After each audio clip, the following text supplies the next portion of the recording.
राजकुमारों की शिक्षा।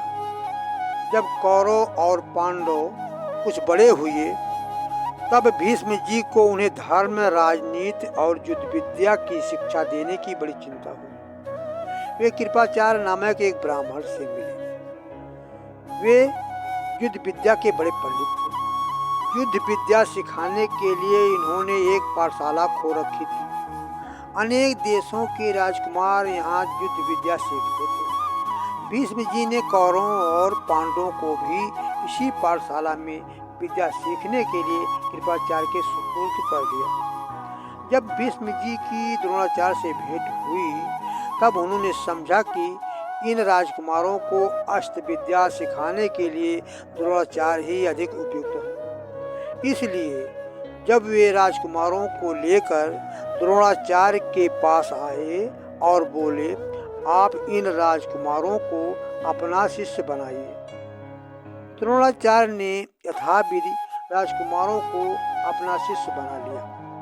वे उनसे शस्त्र विद्या सीखने लगे। इनमें अर्जुन सबसे बढ़कर बुद्धिमान थे। वे बड़े प्रेम से गुरु की सेवा किया करते थे। गुरु भी अर्जुन से बहुत प्रसन्न थे। वे अर्जुन को सब अस्त्र शस्त्रों की शिक्षा देने लगे। द्रोणाचार्य ने अर्जुन को रथ, घोड़े पर और हाथी पर युद्ध करने की रीति बतलाई। गदा, तलवार और शस्त्र चलाने की शिक्षा दी। विशेष अस्त्रों के फेंकने से एक ही साथ बहुत वे वीरों से युद्ध करने तथा एक ही समय अनेक बाण चलाने की एकलव्य की गुरु भक्ति। द्रोणाचार्य की शिक्षा की बात देश देशांतर में फैल गई। दूर दूर के राजा और राजकुमार शिक्षा लेने के लिए आने लगे। एक दिन निषाद राज हिरण्यधनु का पुत्र एकलव्य भी शस्त्र विद्या सीखने के लिए उनके पास आया, परंतु द्रोणाचार्य ने राजकुमारों के साथ उसे रखना उचित ना समझकर उसे शिक्षा देना अस्वीकार कर दिया और लौट गया।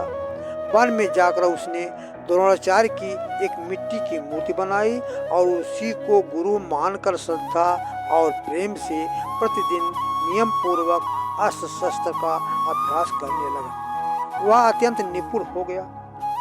एक दिन सब राजकुमार शिकार खेलने के लिए वन में गए। उनके साथ एक कुत्ता भी था। वह कुत्ता घूमता फिरता वहां पहुंच गया जहां एकलव्य बाणों का अभ्यास कर रहा था। एकलव्य का शरीर मैला कुचैला था। वह काला मृग चर्म पहने था और उसके सिर पर जटाएं थी।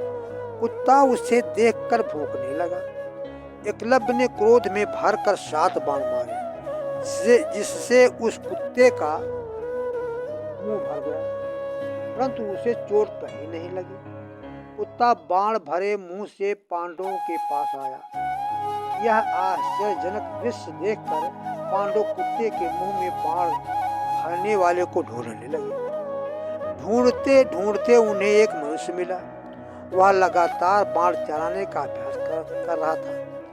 पूछने पर उसने बतलाया, मेरा नाम एकलव्य है। मैं हिरण्यधनु का पुत्र और द्रोणाचार्य का शिष्य हूँ। मैं यहाँ धनुर्विद्या का अभ्यास करता हूँ। वहाँ से लौटकर राजकुमारों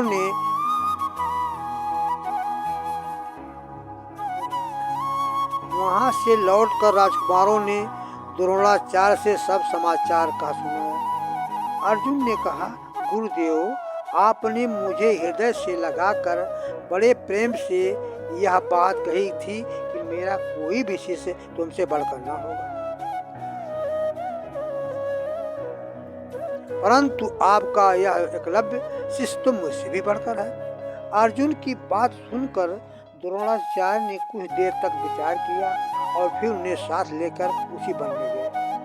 द्रोणाचार्य को देखते ही एकलव्य प्रणाम कर हाथ जोड़कर खड़ा हो गया और कहने लगा, हे आचार्य, मैं आपका शिष्य एकलव्य हूँ। द्रोण ने कहा, मेरा शिष्य है तो दक्षिणा दे। एकलव्य ने नम्रता पूर्वक उत्तर दिया, आप मेरे गुरु हैं। कोई ऐसी वस्तु नहीं जो गुरु को ना दी जा सके। द्रोण ने आज्ञा दी, तुम अपने दाहिने हाथ का अंगूठा काट दो। गुरु भक्त एकलव्य ने तत्काल अंगूठा काटकर द्रोणाचार्य को दे दिया। अब वह अंगुलियों से ही बाण चलाने लगा, पर पहले से कुछ कम। अर्जुन बहुत प्रसन्न हुए और गुरु द्रोणाचार्य को प्रेम भरे दिल से देखने लगे। गुरु भक्त के कारण ही एकलव्य अस्त्र विद्या में इतना निपुण हो गया और इसी कारण आज तक उसका नाम अमर है।